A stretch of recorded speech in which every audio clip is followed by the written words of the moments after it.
Hola a todos, bienvenidos nuevamente aquí al canal de Maru Troya para seguir con la lectura en voz alta de la obra de Sándor Márai, El último encuentro. Esta es la entrega 8 y empezamos así. Capítulo 7.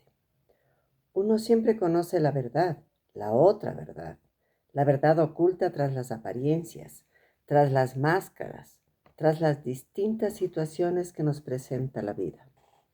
Los dos jóvenes habían crecido juntos, habían jurado bandera juntos y vivían juntos en Viena, porque el guardia imperial había conseguido que su hijo y Conrad pasaran los primeros años de servicio cerca de la corte. Alquilaron un piso cerca del parque de Schönbrunn, en la primera planta de una casa estrecha de fachada gris. Las ventanas del piso daban a un jardín largo y estrecho, repletos de ciruelos. El aire estaba cargado con el olor de la fruta. Disponían de 3 habitaciones. Se las alquilaba la viuda sorda de un médico del ejército. Conrad alquiló un piano, pero tocaba poco, como si tuviera miedo de la música. Vivían en aquel piso como 2 hermanos, y el hijo del guardia imperial sospechaba con preocupación, a veces, que su amigo tenía secretos. Conrad era diferente y no se lo podía interrogar sobre sus secretos.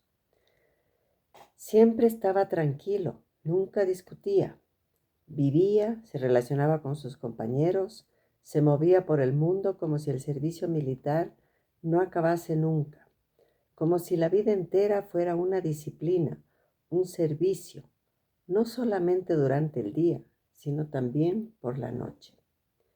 Eran oficiales jóvenes y el hijo del guardia imperial tenía, a veces, la preocupante sensación de que Conrad vivía como si fuera un monje, como si no viviera en este mundo, como si después de las horas oficiales de servicio comenzase para él otro servicio, más complicado, más cargado de responsabilidades. Lo mismo que para un joven monje no solamente constituyen el servicio, las horas de oración y de piadosas ceremonias, sino también los momentos de soledad, de reflexión, incluso de reposo. Temía la música, a la cual lo ataban unos lazos invisibles, no solamente en el nivel mental, sino también en el corporal, como si el significado profundo de la música constituyese un mandato superior, algo que pudiera desviarlo de su camino, que pudiera romper algo en él. Por las mañanas montaban a caballo juntos, en el Prater o en el picadero.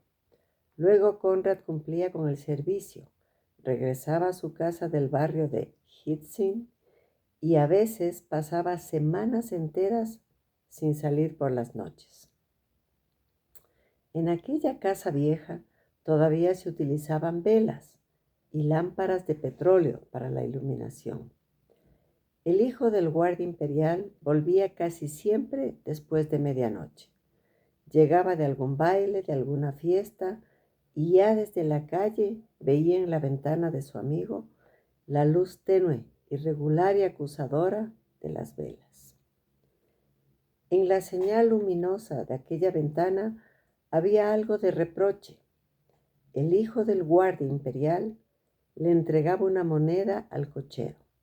Se detenía en la calle silenciosa delante del viejo portal, se quitaba los guantes, buscaba la llave y tenía la sensación de haber vuelto a engañar a su amigo.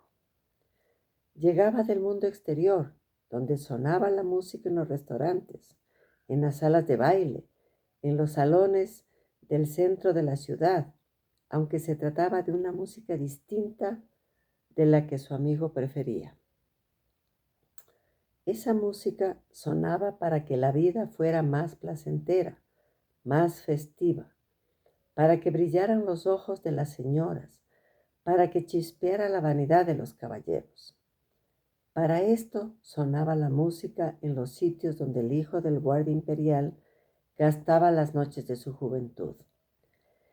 La música que Conrad prefería no sonaba para que la gente olvidara ciertas cosas, sino que despertaba pasiones, despertaba incluso un sentimiento de culpa, y su propósito era lograr que la vida fuera más real en el corazón y en la mente de los seres humanos. Esta música es temible, pensó el hijo del guardia imperial, y empezó a silbar muy bajo, con terquedad, un vals vienés. En aquella época estaban muy de moda en Viena los valses de un compositor joven, un tal Strauss. Buscó la llave en el bolsillo, empujó la puerta centenaria, pesada y difícil de abrir, atravesó el amplio pasillo apenas iluminado por una lámpara de aceite en el abovedado zaguán que olía a moho, y se detuvo un instante para echar un vistazo al jardín, cubierto de nieve e iluminado blancamente por la luz de la luna, como un dibujado con tiza en medio de los límites que trazaban en negro los demás objetos y fenómenos. Todo parecía pacífico. Viena dormía profundamente bajo la nieve que caía. Incluso el emperador dormía en Hofburg, y 50 millones de personas dormían en su imperio. El hijo del guardia imperial sentía que él también tenía que ver con aquel silencio, que él también contribuía a velar por los sueños y por la seguridad del emperador y de sus 50 millones de súbditos.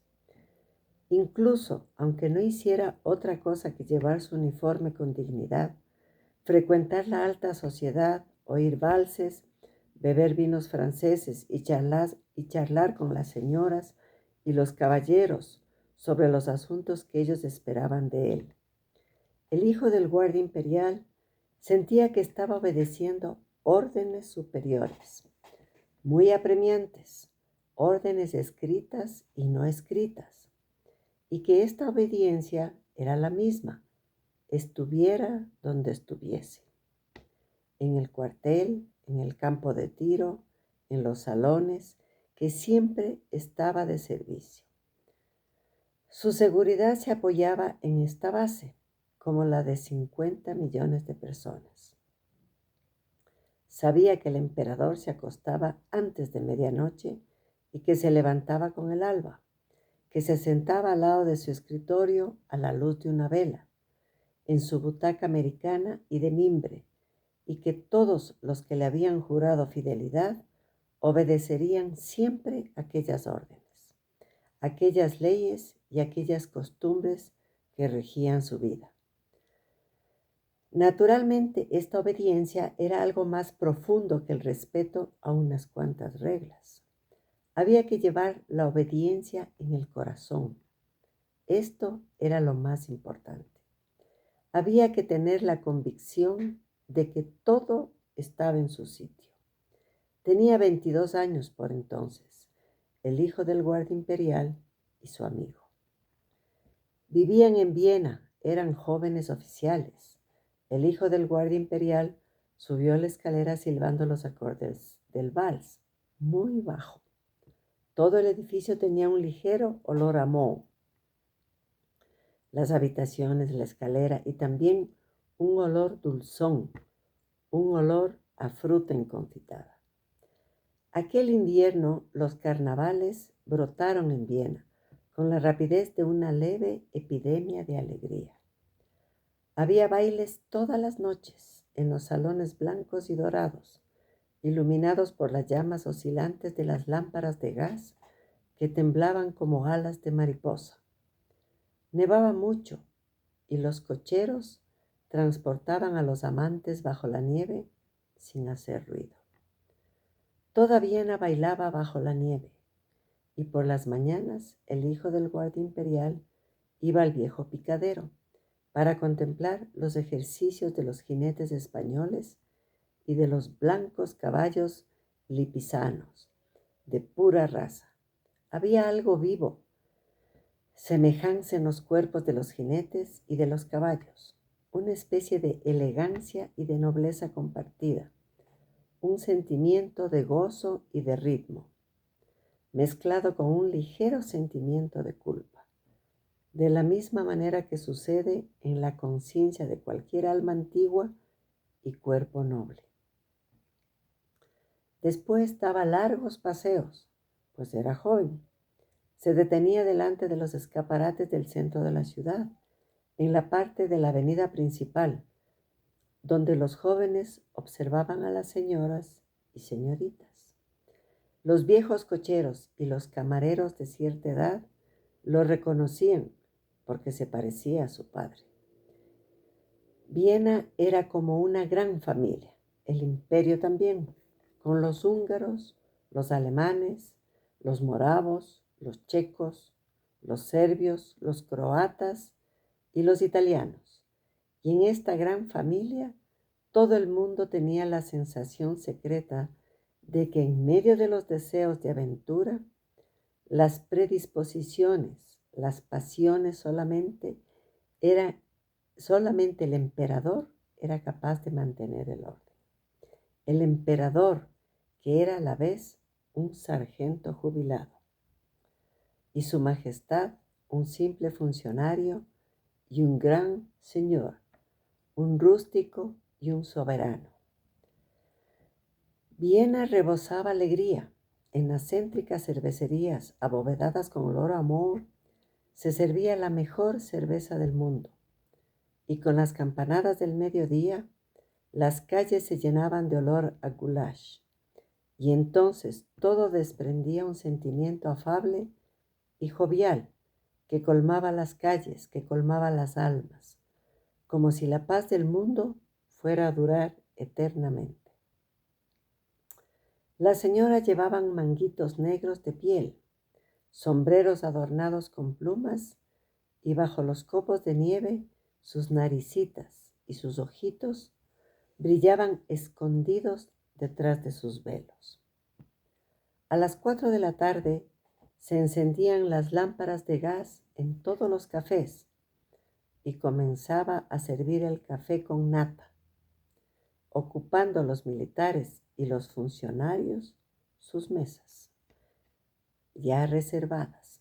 Las señoras se escondían en el fondo de los carruajes, con el rostro colorado por el frío, y tomaban la dirección del estudio del soltero correspondiente, donde ya ardía una estufa de leña. Eran los días de carnaval y el amor se revelaba y echaba sus lazos en la ciudad, como si los agentes de un grandioso complot que abarcara a todas las capas sociales estuviera incitando y excitando a todas las almas. Una hora antes del comienzo de las funciones de los teatros, en las bodegas del Palacio del Príncipe Esterházy, en el centro de la ciudad, se reunían en secreto los amantes de los vinos fogosos. En los salones del Hotel Sacher empezaban a prepararse las mesas de los representantes de la nobleza y los caballeros polacos, amontonados en las tabernas llenas de humo y de aire viciado, recién abiertas al público en los alrededores de la Catedral de San Esteban. Bebían aguardiente de mucha graduación, agitados y tristes por la desventura de su patria. También habían ciertas horas durante aquel invierno en Viena en que, por momentos, todo el mundo parecía feliz. Continuaremos.